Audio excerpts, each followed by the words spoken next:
right, you're back. We sound like nerds. This is John, and today we also have Kyle, and Stats is back. Hey guys. All right, so I thought we should jump right to the news. We've got a huge update for No Man's Sky on PS4 and PC. It's called the Foundation Update 1.1, and No Man's Sky was a game that released this past year amidst a bunch of hype for how expansive the game is. 18 quintillion randomly generated planets, and you can go and travel to anyone you want to if you have the resources to put into your spaceship. And a lot of time to waste. A lot of time to waste. Yeah, that's right.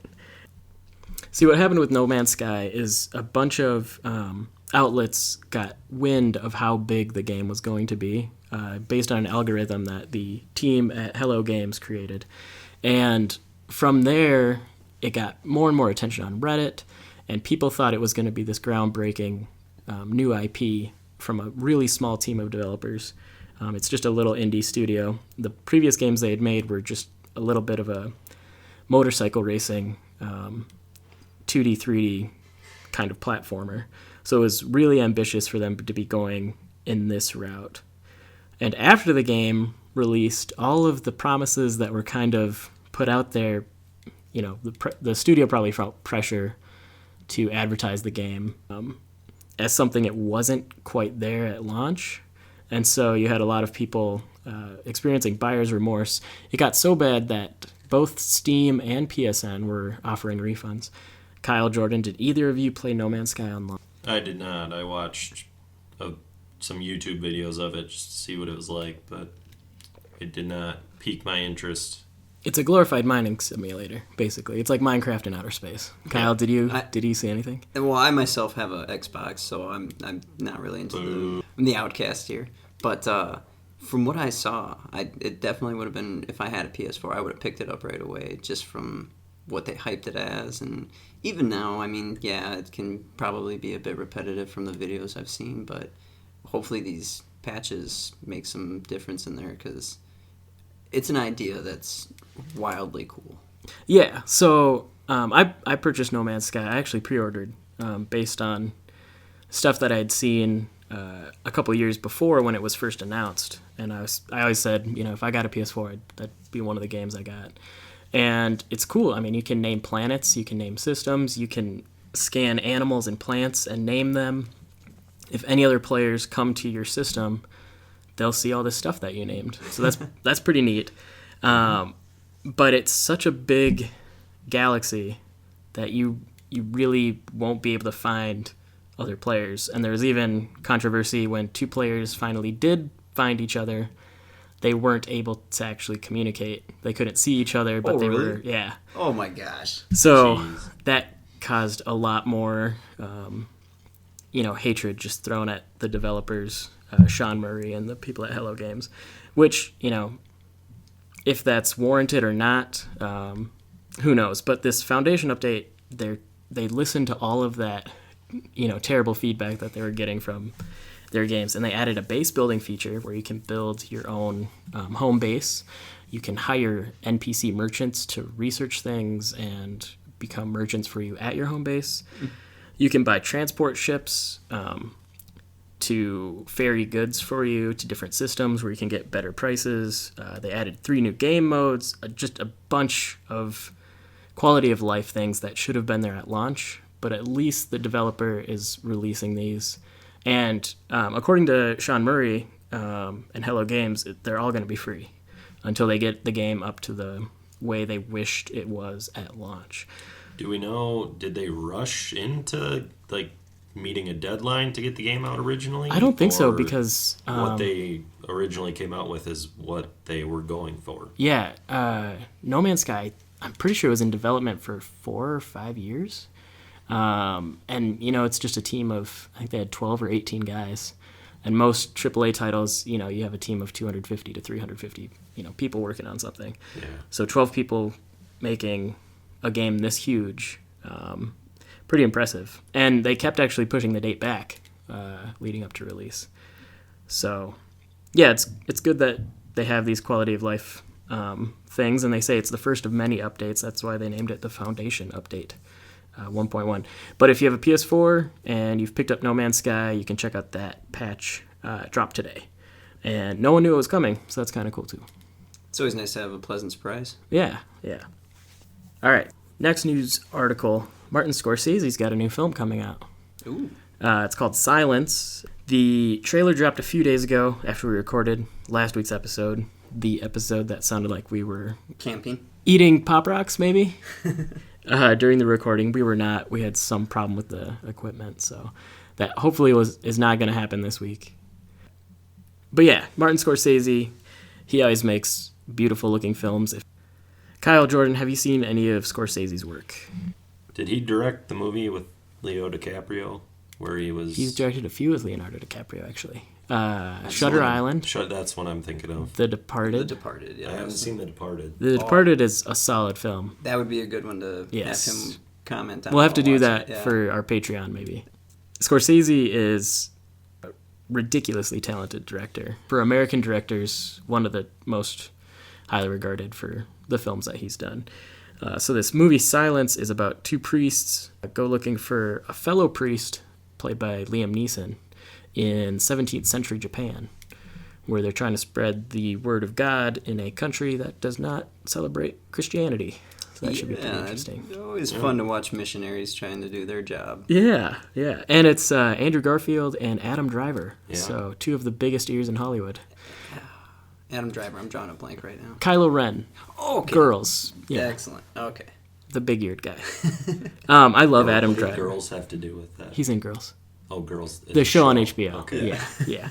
Adam Driver is actually one of my man crushes. I don't know why, but I find him insanely attractive. Really? Yeah. I kind of wish he had left the mask on as Kylo Ren. Yeah. I was like, I remember did not see that coming. Yeah. when I was watching Force Awakens, so many people started to laugh when he took his helmet off. And I was like, show some respect. That is Adam Driver. Cool thing about Adam Driver, he was in the Marine Corps. And I remember seeing that. he broke his sternum his picture. the week before they were getting sent out to Iraq, so he couldn't get deployed. Oh, no kidding. So he joined their actors group and became an actor. Wow. So he does a bunch of stuff for vets and stuff because he was in the Corps. So I was going to say, almost literally dodging a bullet there. Yeah. Yeah, I saw his Marine Corps picture, and without that hair, Oh, man. those ears are really something stand out. else, man. he's got sonar on those things. So no, but I love Adam Driver. Andrew Garfield's a solid actor as well. We've talked about him before on the show. And then you got Liam Neeson playing the priest that they're trying to find in Japan, so that should be pretty cool. Because he has a particular set of skills. Yes, Yeah. he always does. He always does. He's not trying to find his daughter in this one, right? No. Okay. No. Funny, he's the one being looked for now. Yeah. Oh, yeah. He's gone from the Little one being twist looking on to that. being looked for. No, actually, that was the plot of Taken 3. Was it? Yeah, he gets captured with his never saw wife. that. I never saw the third one. No, I didn't bother seeing it either. All right, this just in. We got box office results for this weekend. Disney's Moana hit $81 million. It's the second highest opening for Thanksgiving weekend, trailing only Disney Studios' other animated feature, Frozen. Ooh. Really? Yeah, so Disney's holding strong. Disney is holding strong. They actually hold 5 of the top highest grossing films for Thanksgiving Day weekend. That really shouldn't come as a surprise. I mean, they've got the niche of like family friendly yet also entertaining for the parents Around the type holidays. movies. Yeah, exactly. Yeah, exactly. I actually went to go see that this weekend because I'm the only one here with kids. So you contributed to that? Yes. Yes. So I did. I contributed like $75 because movies are so expensive and we have a big family. But we brought everybody, even the little ones. So we had fun. We have a spoiler-free review for you guys if you're looking at going to see Moana. It is a solid movie, even though it's about a Disney princess. It has way more action than the past 2 princess movies, which were Frozen and Tangled. The music is amazing. Disney always does a good soundtrack, but this has music. There's even a song sung by The Rock, who plays a character in the movie, and it's just solid once again. the guy who did Hamilton. I can never say his name. Lin-Manuel Miranda or something like that. Yes. Yeah. He did the music for Moana. Oh, sweet. So it's really, really solid. This was the first Disney World that felt real, like tangible. Like you could go there and you could find it in real life, which was really cool. With the semi-fantasy of Frozen and Tangled, those worlds feel Disney, like they feel magical. But this was the first movie that I've seen from Disney where... You mean a princess shooting ice out of her hands? Yeah. No, not that, but the aesthetic of the buildings and where they're living. This goes farther than that and actually feels like a real story. So I was also thinking, has Disney replaced Pixar? If you look at Pixar and what they've done recently, they have 21 films history, and that's including ones that have been announced but they haven't made yet. 8 of those films are sequels. Yeah, they seem to be very sequel heavy. Yeah. Is that including ones that are coming out? Yeah, so that's including like Toy Story 4, Incredibles 2, Cars 3. Yeah. Sometimes it's, they're just going to cash in on it. Yeah. So that's a weird thing because Pixar started so strong with Toy Story and then Bug's Life and then, all the other films that they've done. Incredibles is one of the best superhero movies that has ever been made. Is there a sequel in the works? Yes. That definitely seemed like people wanted a sequel. 2018 or 2019. It's taken them a long time, but yeah, they're finally getting around to it. So. I don't remember the order of what's coming up. Yeah. Cars 3, Toy Story 4, and Incredibles 2. And then there's a movie called Coco. And those are all the slated for the next 4 releases. And then they have two more unannounced, untitled movies, but they're on the slate as well. So who knows? Yeah, we've got Cars 3 in 2017. Yep. Also, Coco is in 2017. Incredibles 2 is 2018. Toy Story 4 is 2019. All right. So yeah, I mean, just the last few movies that they've done. They did Finding Dory. They did Good Dinosaur, which was not good. Bad Dinosaur. Yeah. It was just kind of just a meh movie. So it's going to be 24 years between Toy Story, from Toy Story the original to the 4th. Toy Story just hit 21 this year. It's been 20. Yeah, 21 years. Buzz is getting buzzed. Buzz is getting buzzed.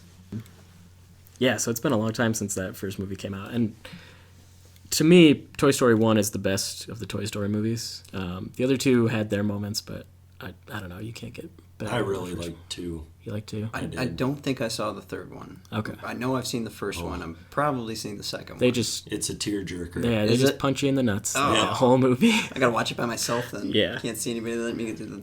Yeah, why are you crying, Kyle? I'm not crying, I just cut onions. And then we have Doctor Strange. Doctor Strange has passed the $600 million mark worldwide since opening. It's at $615 million and change. That makes it Marvel's highest-grossing solo hero movie, more than Iron Man, Thor, Captain America, Incredible Hulk, Ant-Man. The Marvel lineup, basically. We're gonna chalk it up to Benedict, Cumberbatch. That's awesome for Marvel. Oh yeah. And for Disney, because Disney owns Marvel. But if they keep making these Doesn't Disney movies, own Pixar also?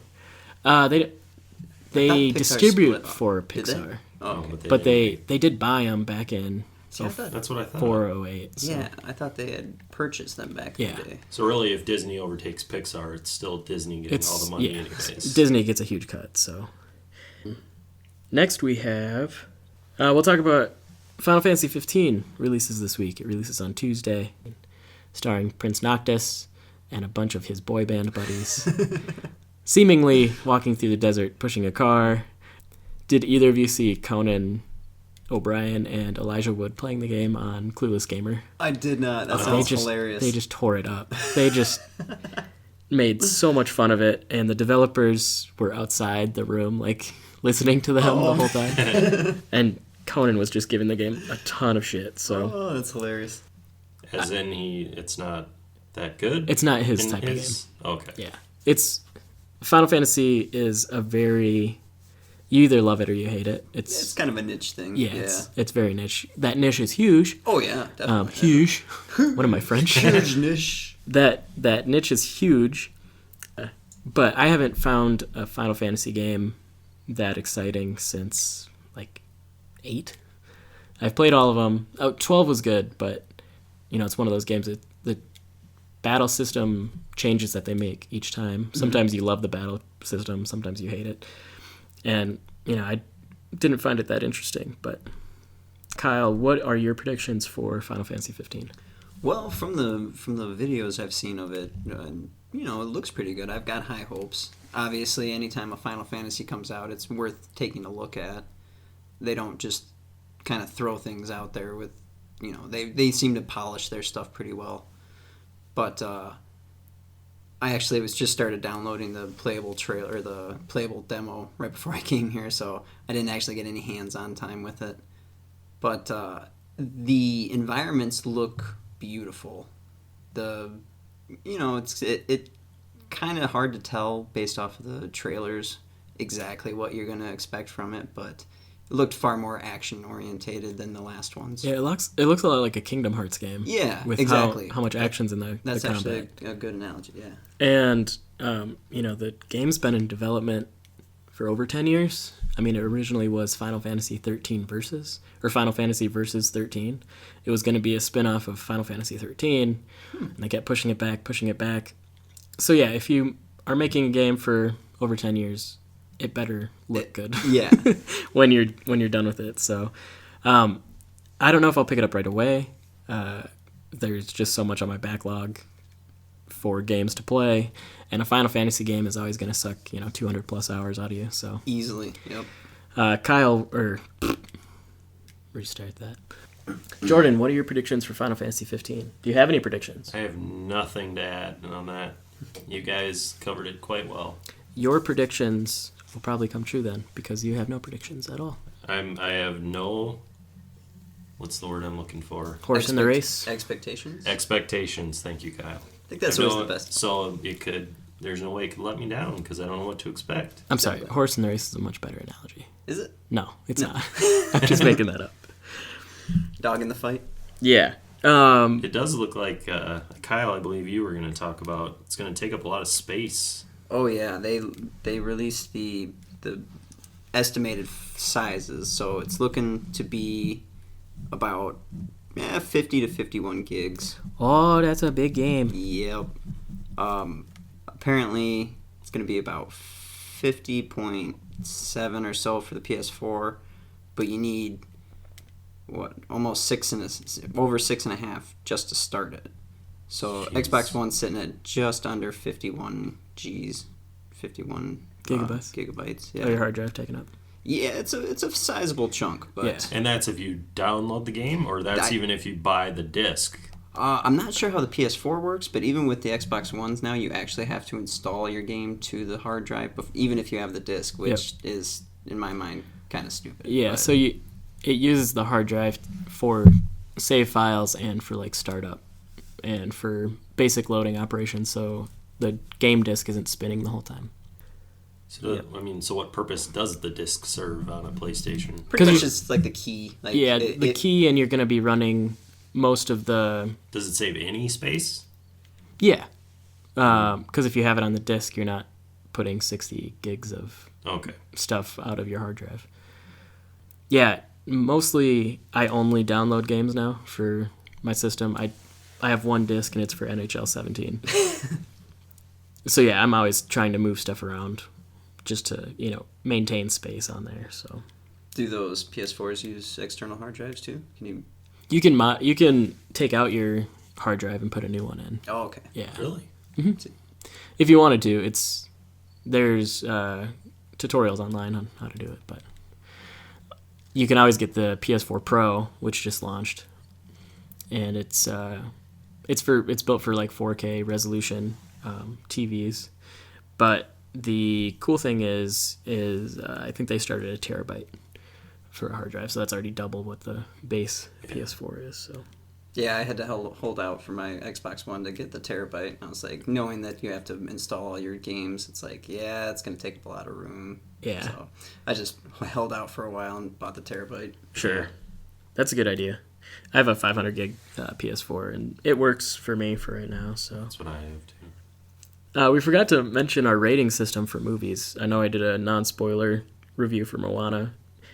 So on the show, we're going to give movies that we recommend a yeah. We're going to give movies that we don't really have any feelings either way about meh.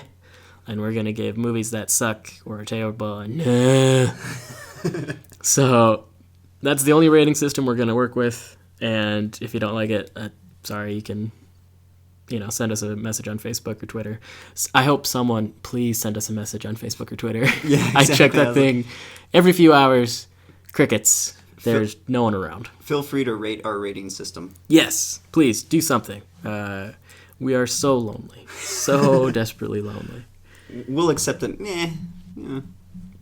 And if you somehow have a time machine and are listening to this episode in the past, Cyber Monday is tomorrow, everybody. Is anybody going to pick up any Cyber Monday deals? Jordan?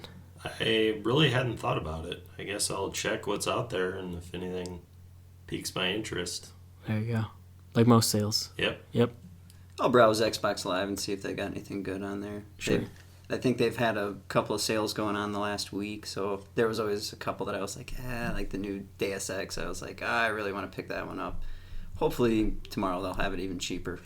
Yeah, PS4 had their Black Friday sale running from Thursday until Tuesday. And they've got games like the deluxe edition of Star Wars Battlefront for $10, Ooh. the remastered Dishonored for $10, bunch of different games. But I'm mad that like Uncharted 4 isn't discounted at all, because that's the only Uncharted I haven't played, and a bunch of their flagship series don't have a discount for Black Friday, which is odd to me. But developers and that sort of thing, they want to make their money. So I didn't even see a Black Friday deal for Uncharted in stores. Target, Walmart, all the different places you can buy games. Didn't see anything like that for Uncharted, and I really want to play that. So Best Buy has a PlayStation 4 bundle for Uncharted 4 for $250. I already have one, Jordan. I know. This If you want doesn't to buy solve any another, problems. if you want to buy another PlayStation, It an seems idea. like the console specific ones, like they'll really try to push those to actually sell a console as opposed to, so they definitely want you to buy the console instead of just being like, oh hey, the game's cheap. Yeah. The game's the thing that usually gets people to buy the console, like or a headline title like that. All right, Kyle, you wanted to talk about a new Fallout title that you heard about, right? Yeah, so there was a rumor that the emblem, I guess you would call it, for the Fallout New Orleans has been patented or registered for a patent on that. So I'm really looking forward to something like that. That would be cool. Though I'm imagining it's going to be similar to the New Vegas, which is just like tied over the fans for a while with something new, but not too new, Bethesda has said that they have some bigger titles in the works. So probably no new Elder Scrolls type game till like 2020, but they say these two new ones are going to be very big and expansive, kind of like these Fallout genre ones. So. Okay. But they've basically been using the same engine for the last 10 years, and they've just kind of been tweaking it. But Yeah. I'm a fan, so I can't complain too much. That's good. I never played New Vegas, but I appreciate a developer doing something like that. But also I hate it when a developer does something like that. Square Enix does the same thing with the Kingdom Hearts series. And the Kingdom Hearts series is really long and convoluted storyline. Basically, you're a kid who has a key to the Disney Kingdom. You go to different Disney-themed worlds like Magic Kingdom, Tarzan, Tron, Pirates of the Caribbean, Lion King. Name a Disney movie, they might have made a level about it.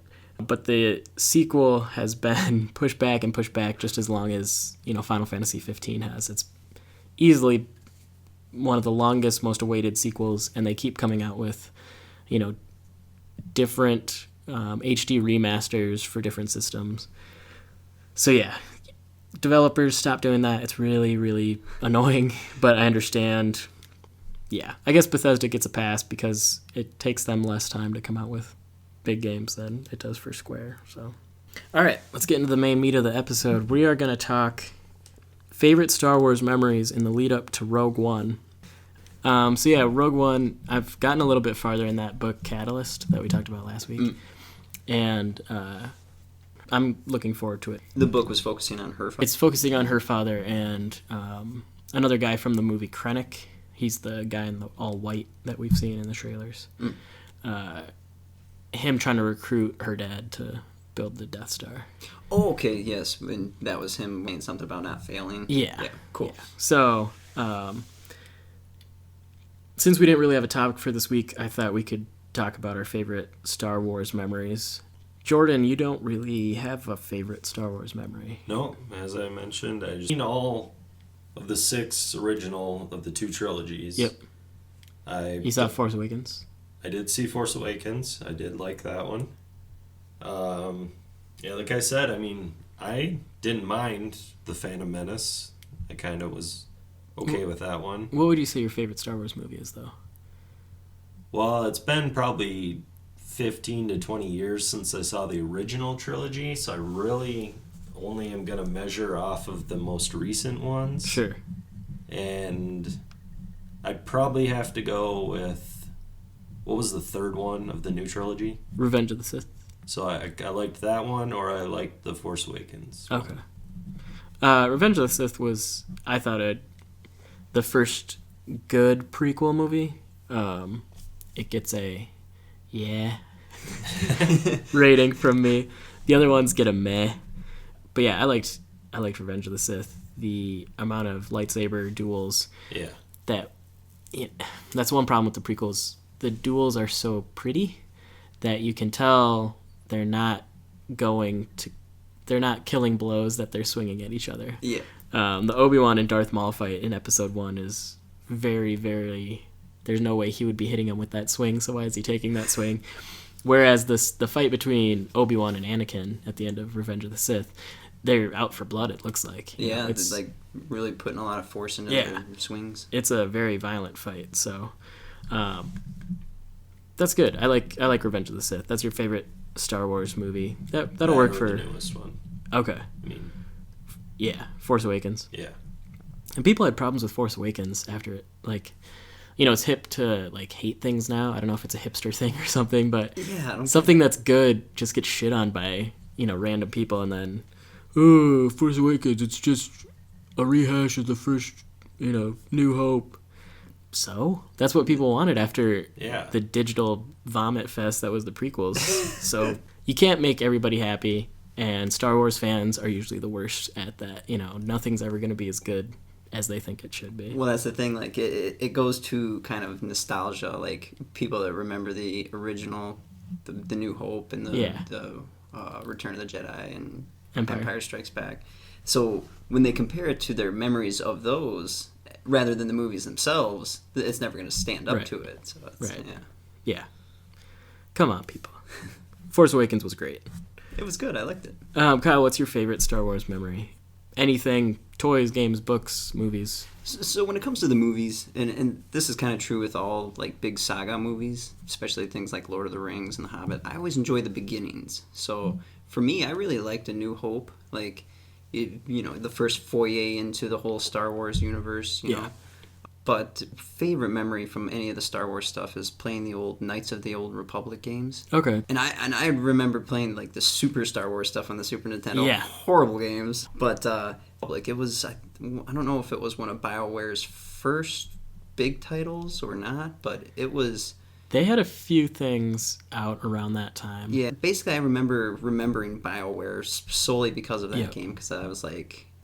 I reinstalled Coder. I got on my Mac.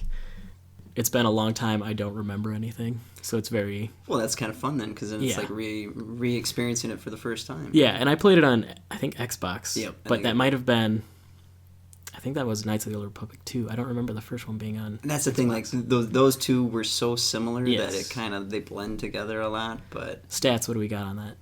Did we have Knights of the Old Republic 1 on Xbox? I want to say they were both on the same It system. was platforms. It lists Android, Xbox, Microsoft Windows, iOS, Macintosh operating system. So that's obviously you can install it now. A lot of Microsoft stuff. Yeah, but I don't think on Android there isn't a device powerful enough to. Oh, I would not. I'm know. talking out of my ass. I don't know anything actually. I'm just reading from the page. Yeah, the cool thing about Knights of the Old Republic, it Don't takes trust place. us, folks. No, they should have learned that by now. The cool thing about Knights of the Old Republic that I remember is recruiting all the different, party members to flesh out your team, and then building your lightsaber. Was that the first one or the second one? I can't remember. Once again, I think it had both. Both Okay. had elements of that, like because you start with like a blaster and like Yeah. a vibranium sword, so Yeah. you can actually still deflect blaster shots and stuff. It's all coming back to me. And that's the Rogue One trailer. They actually talk about kyber crystals, and those are the crystals that Jedis use to power their lightsabers. So Rogue One happening after the fall of the Jedi Order, the Empire is looking at harvesting those to power the Death Star super laser. Ooh, So that's what the book Catalyst is about, and that's what Rogue One is. They might touch on it, I don't know, but it happens probably 10 years before Rogue One actually comes out. So oh, sweet. a lot of things can happen in those 10 years. I remember hearing the possible in one of the first trailers for Rogue One. Do we think it might taking place right outside of the Death Star? Yeah, so there's a fan theory that one of the trailers has Jyn Erso in a Death Star gunner outfit, and there's also after the first trailer dropped, it looks like a TIE fighter pilot outfit that she's wearing. So we're gonna put a spoiler alert here for anyone who doesn't want to know what the spoiler fan theory is. But all right, that's your warning. 3, 2, 1. Go ahead Close a your minute. ears. Close. Yeah, skip. Put your Press earmuffs that 30-second forward button, whatever you have. So people think that she might be the pilot that crashes into Darth Vader in the trench run at the end of New Hope, because that pilot is not shot at by the Millennium Falcon when Han Solo comes to save the day. The first pilot is destroyed by the Millennium Falcon. The second pilot, there's a shot of them looking over their shoulder. They fly their TIE fighter into Darth Vader's. Huh. And Darth Vader gets knocked out. So they think that might be Jyn Erso sacrificing herself at the end of Rogue One or during New Hope. Cool. So I that like would be, bringing it back around. I still think there's going to be a bunch of people thinking that this is Star Wars Episode 8. And they're going to wonder, why they had to raise Rey. Yeah, they're going to think that Jyn Erso is Rey. Like, oh, so she was... she knows who her parents are. So they went back to the Death Star? Yeah. A third Death Star? They're not on that other desert planet, which is just Tatooine, but called something else? What is going on? And Darth Vader's back? I thought he was dead. So, no, this is taking place between the two trilogies, but actually, it's technically a prequel. So, this might be the fourth prequel movie, and we'll see, if the prequels have a 33% chance of being great or a 50% chance of being really good. From the trailer that they just launched, though, seeing the old-fashioned X-Wings, I'm super hyped for this movie. Oh, yeah. Some people think that he might get messed up in this movie because in Obi-Wan, they're two old guys, barely going at it. Yeah. But by the time Empire rolls around, he's moving a lot. He's more fighting at Luke's speed. So people think maybe, he gets, crushed up a lot by some forces when he goes down to deal with something, and that's why he's so slow. When he confronts Kenobi on the Death Star during New Hope, because he's supposed to be fit. He's probably only late 40s, and he's got that suit that's helping him out. So Now, does The Force Unleashed play into any of the canon of this? no, that got scrapped. Okay, because that was before Disney bought Gotcha. LucasArts. So, well, my favorite Star Wars memory is Shadows of the Empire. If you're not familiar with it, it was an entire campaign by LucasArts to make an entire line of toys, video game, merchandise, comic books, junior novel without releasing a film around it. It took place between Empire and Return of the Jedi, and it followed a bunch of different storylines. Boba Fett trying to get Han Solo's body to Jabba the Hutt because other bounty hunters wanted the bounty. There was a Nintendo 64 game that did really well where you played not Han Solo dash Rendar on a mission to... You were always like one step behind everybody in Empire. The first level is you're one of the taking down the AT-ATs in front of the Hoth base. Oh. And there's a level where you have to help the Millennium Falcon escapes like right before your ship does, so you're just a step behind. You fight Boba Fett, a bunch of expanded universe characters. Then they also had toys, and I remember the toys the most because I was a big Star Wars toys collector.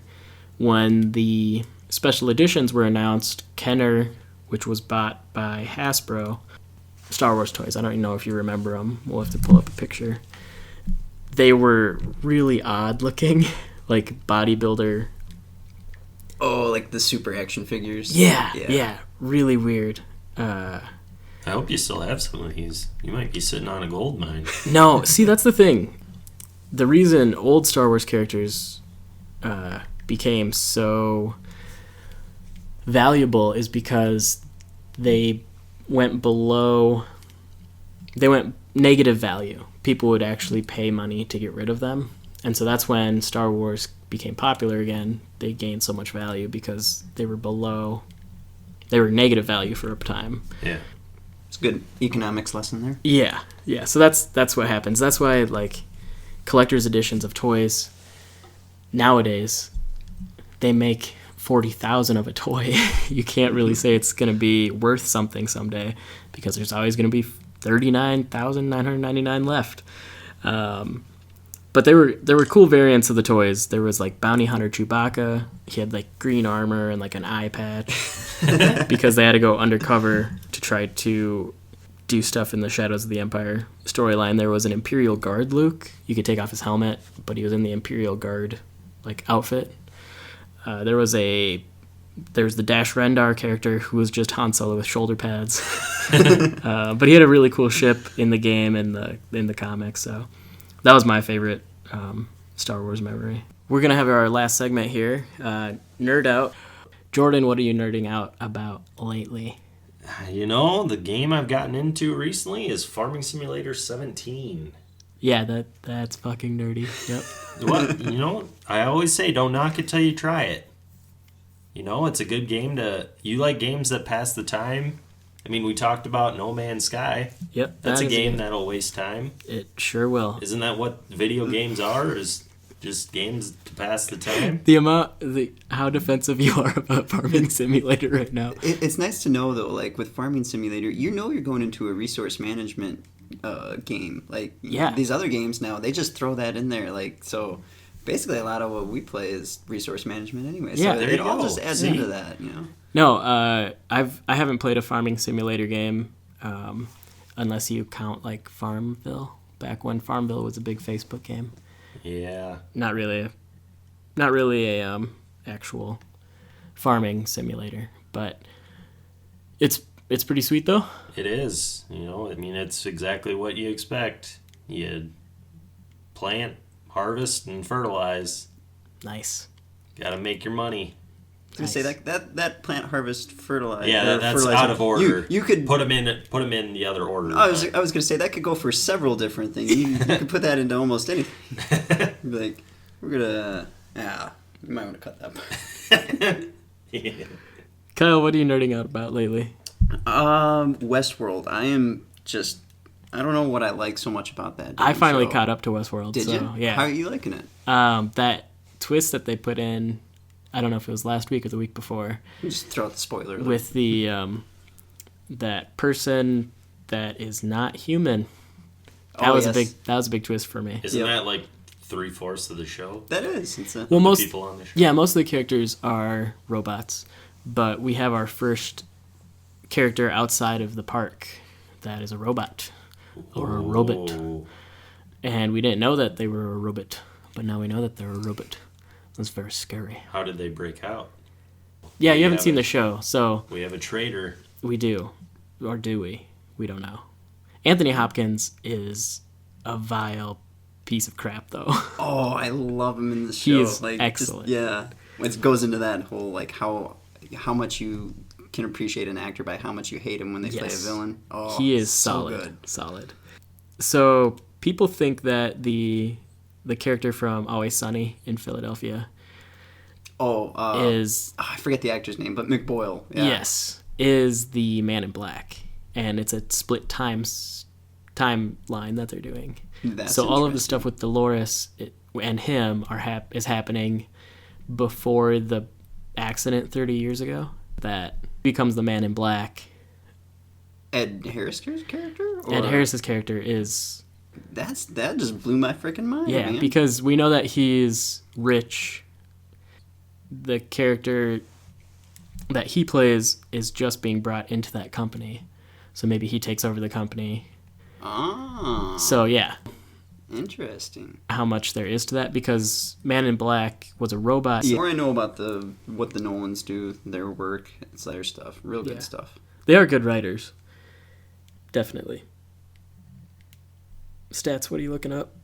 I was looking up your character you were talking about. Is it Jimmy Simpson? Yep, that's him. Jimmy Simpson. You may or may not be the Man in Black. Good Thanksgiving. Yeah, I can't complain. So I haven't been able to nerd out on much this week.